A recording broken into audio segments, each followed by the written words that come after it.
Hello everybody, welcome to your 28th of February, technically March events going into June live stream recap.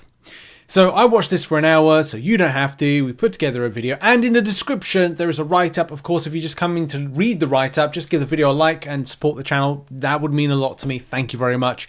The first thing to get out of the way, because we do show the visual aspects of things on screen. The first thing is that we've got, and as you can see here, there's a big point to everybody. If you haven't, and I've put a link in the description, as I said in a previous video today, go and link your account in order to get Twitch drops, because Kabam seem to be going away from that particular element of promo codes and going more towards this, which is Twitch drops. For the interaction, there is a time window, of course, and it does seem that it's very much Kabam orientated, and it's not like go to Pepe's stream or any other Marvel Contest of Champions live streamer on Twitch to get your drops by watching for, I don't know, an extra 2 hours, 3 hours. So everyone suffers, of course, depending on your time and placement in the world, wherever you're waking up to. There is going to be a promo code, bunny ears, but it's not going to be towards the latter point of the month. Well, as in March, but we'll talk about that in a minute. Or next week, actually. But it's not what you think it's going to be. It's not a good promo code. Anyway, kicking off the stream was Kabam Crashed. Good to see Kabam Crashed. Kabam Crashed is on holiday at the moment, and this was pre-recorded. I got nothing against that, honestly. Like, it's Kabam Crashed is doing the best he can, but people got to take holiday. Is what it is. And have I got any thoughts on what was not mentioned that I would have liked to have seen? More on that, I think, on Monday's MCN. Anyway, what we've got is a lot of hype stuff going in for the next 3 months with the Dark Phoenix Saga. And the Dark Phoenix Saga will see some special things like the Phoenix rework. The rework for Phoenix will include a new character model and will be the Saga Chase. We don't get any kind of flavors of what is being changed about the champion, and that would have been nice to have, but it is what it is. There's going to be a special quest that allows you to get Dark Phoenix as a, I would assume, 7-star, because it's similar to the Nightcrawler one. Getting the champion was like, you had to do a bit of effort, and you got the 7-star version for it. Dark Plumes is what you collect, and then what you'll do is you'll go to unlock the gate, and you can earn up to 2 copies of Phoenix with 150 Dark Plumes. And I think Kabam Crash mentioned that there's not sufficient enough for free-to-play players to get the 150 Dark Plumes, but there will be enough to get yourself the 75 to get per the gate. And also defeat Dark Phoenix, which is the evil version, which of course we've seen right about there. That's Dark Phoenix. We actually talked about that in a previous video. I don't know if you saw today's, Wednesday's MCN, where we referred to that and talked about that. Either way, it's going to be exciting for the saga that's coming, because it is got like an X-Men type flavor to it, Phoenix Force kind of thing. And also, these are the various places you can go and collect. You actually get, if you don't count your daily deals, because who would want to count your daily deals, that is a nice chunk right there. And there's going to be, and what has been seen right here, yes, your eyes do not deceive you, there is a May Valiant event quest. This is a tester by Kabam. Now, it's kind of weird, isn't it? Because I assume that the Paragon Gauntlet is to... So you kind of go for, you have to do the Thronebreaker difficulty to then do the Paragon Gauntlet, but there's going to be a straight up Valiant event quest. Only Kabam could Kabam things the way they Kabam it. Anyway, there's all these places to pick up the stuff. So what's that? That's 34. That's 44 plus that, so that's about 49. 59. That is 69. Oh, that is 79, and that is 84. If my math serves me right, 84 of the plumes can be got through the various different events that is coming on. So yeah, okay, that's where you get all your Dark Plumes, and you'll have chances if you miss out on stuff like season 27 or 28, then you can get some stuff back anyway. Victory track completion. If you don't like Battlegrounds, you're going into Battlegrounds. Sorry. About your damn luck. I actually saw the Cowboy James Storm in a wrestling event close to me a couple of weekends ago. It's very cool. He didn't do very much, but anyway. Lumatrix, who I thought was a Pokemon, is coming soon. This is the second Eidol. You need 12 light essence in order to get the 7-star. Then it's not free to play friendly. Yes, there is a way that you can do it. There's a free to play path, but most summoners will have to spend something to secure 12 light essence. That's weird. There's something about it being in the Summoners Market, which you can see on the screen. Weekly deals, double track event, featured hero arena, rank 1. What the heck is that all about? So is there more emphasis on arena? Are arenas getting kind of like something happening with them?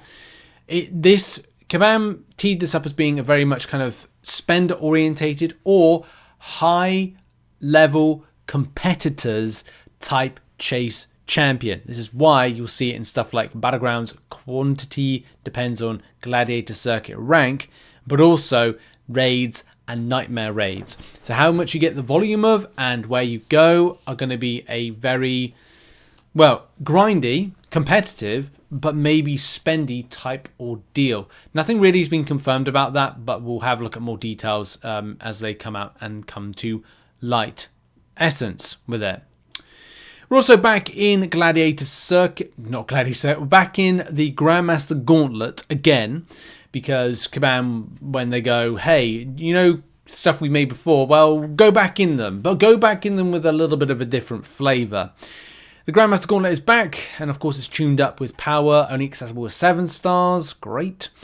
Rewards include tier 7 basic, that's nice. I don't suspect it's going to be as difficult as the Epic of Pain. I think that would be very weird if it was on the same level as Epic of Pain. There's light essence in there and awakening gem shards. So yes, that's all arrives on March 12th. So you got some time to prepare for it. And I should be doing a options guide, I think, for it. Yeah, it was okay because you just do it one and done. It wasn't too bad. And Kabam was saying like, oh, it's some people's favorite piece of content. The Crucible, Cosmic Horror. I'm sorry, but it doesn't really scratch my top 5. It's probably my top 10, but I wouldn't say it's my top 5 pieces of content that Kabam have ever produced with it. Anyway, exciting. There was a nice little reveal after that for the motion comic.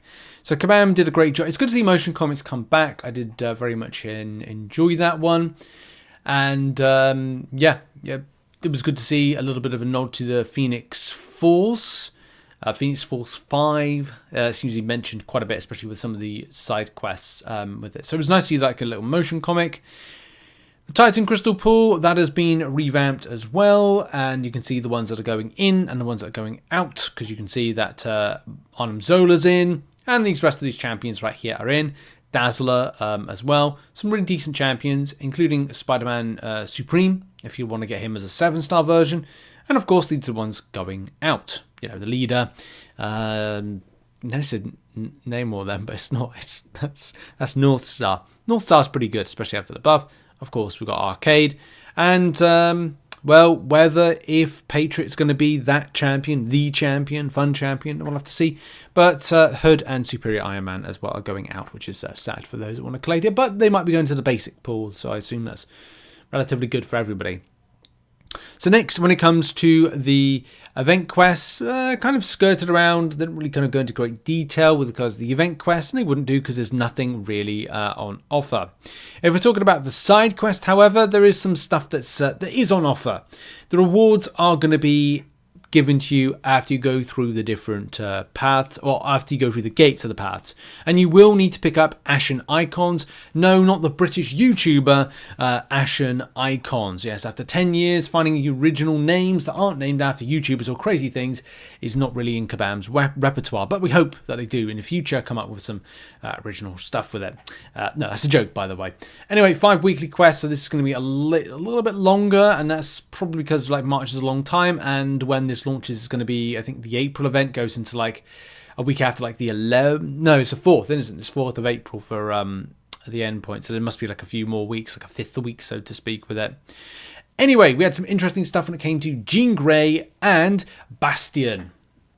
So how to play Jean Grey: do light attacks to apply Neuroshock debuffs. Skill champs will purify debuffs. If not, then skill, then heavy attack, it purifies them. You do this to build up uncanny passives and psionic charges. Uncanny passives allow you to use less power consuming specials, which you can see of this special bar that's on screen right now, the 1, 2, 3. That's a new feature that's coming into the game. Anyway, build up under an SP2, and it's a bit odd on how you explain the placements with that, but yeah, trust me, it's all good. Throw an SP1 to consume charges and inflict Neuroshock passives. Build 2 and throw an SP2 to apply Daunted debuffs and burst for every Psionic and Neuroshock on the enemy. Rinse and repeat. The process a lot easier when the defender is skill and purifies. Also, some further details, which Kabam have these kind of like nifty little things right here, is that the champion is reverse control immune. We thought we were going to get that, and that's great. The Sig ability allows for a passive parry, which is really nice, a huge burst of damage overall, and power bar mechanic, which we've seen. Great information as explained by Karate Mike with this one. Moving now over to Bastion. So Bastion plays a little bit different, and yes, indeed, will be that counter to Onslaught you've always wanted. So Heavy puts a disintegration passive on. Hit enemy to gain techno-organic virus charges. The charges gain normally, so fight normally, it's up to you. Charge to 30, then you get a defender infected, do SP2 when close to SP3, then do SP1 after cancelling heavy attack of the second hit of it, and then you can see a lot of damage.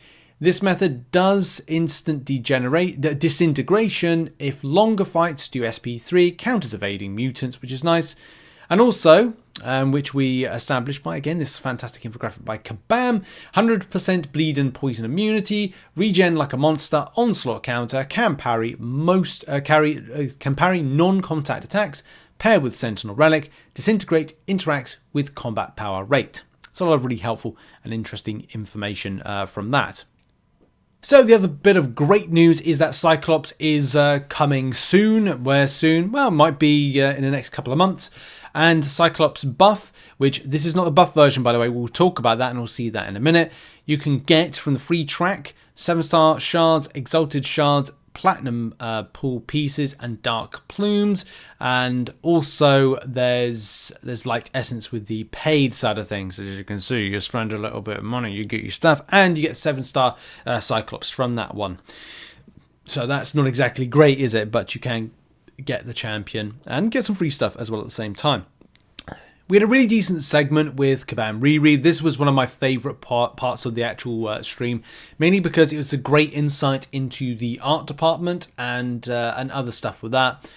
The Cyclops double track is for early access. I think there's a way to get it free, but I need to kind of double check with that one. There is going to be a special International Women's Day rework vote, which is really cool. There's the champions listed. So you've got Jubilee, Sue Storm, Rogue, Jubilee, I said Jubilee twice, Morningstar, Proxima, Squirrel Girl, X23. This starts on March 5th. You vote for your characters that you want. I'm presented with a bit of an annoying thing. For, you know, respect and loyalty, I would go with Misty K's, but Riri's got Rogue, and I've got a bit of an affinity for Rogue. I think that she is a fantastic character, and it would be any of the X-Men. It's either difficult for me, it's X23 or it's Rogue, but oh man, finding out about Rogue is just such a game changer with kind of like what you'd want to see. I think if Kabam reworked it, it'd be incredible. Anyway, what else is happening? Well, there's going to be a promo code. There was a little bit of chat about some other stuff which is really important for the community, which we'll talk about in a minute. There is an International Women's Day event, 7 realm events representing each rework, so you get to find out who's voting for who and see it in real time, which is nice. There's also going to be special promo codes, which are going to be linked to the characters and who you go to, like Cat Murdoch or Misty K or who else is in there. Kind of a promo code, and you're like, okay, well, I'll put that promo code in. Get some more, like, I think get some more votes. I think you get some more votes as a result for that one. And yeah, the additional votes, as it says right there. This is where your extra 400 units, if I've mentioned it on the thumbnail, there's an extra 400 units from this because you do a milestone over 10 days. So that's, a good thing right there. Love that.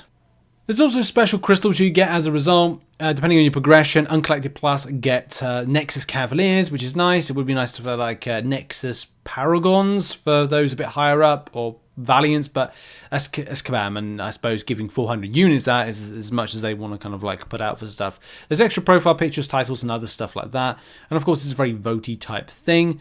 So yes, could be a lot of fun for that one. There's also something that wasn't mentioned in the live stream, which should be the low-key charms event, but we'll talk about that I think in another video, because there's not really kind of like much to kind of go off on that one. Anyway, the promo code that was given out was this Rogue Best Hair, and I don't know why the swirly whirly's on screen right now. It is what it is. Yeah, so there we go. It's gone. Rogue Best Hair. This promo code does not work, right? I had to explain this because a lot of people still went out to try and put this in. You don't get anything. It's not until the 5th of March that this actually kind of will be a thing that you can actually vote and get some stuff back. Right, so that was that. There was a really cool Riri art team recap. This was great. If you like the art, and I do, I think that this is one of the best departments, or if not the best department in Kabam at the moment. They just go over the background stuff of like how things are animated. They talk about the referencing and the backstory to stuff, which is so relevant, so fun, and so cool. Especially if you're looking to get into this stuff yourself. If you're like looking into like game design or kind of animation and stuff like that. It's really cool. It was a really kind of like thorough deep dive. They talked about what inspired it, what they could use, what they could not use. And one of the biggest things that came out from this is this right here. This is incredible. So Kowalski, Magnify, and we will do that. This is the Cyclops model update. Look at that. It's so much better than before. It's got a bigger bulge. I'll tell you that. They've given him a bit more junk in the front trunk, if you know what I mean. Anyway, it's a better model. Like it's the X as well as more profound, wider chest. It's got a bigger chest.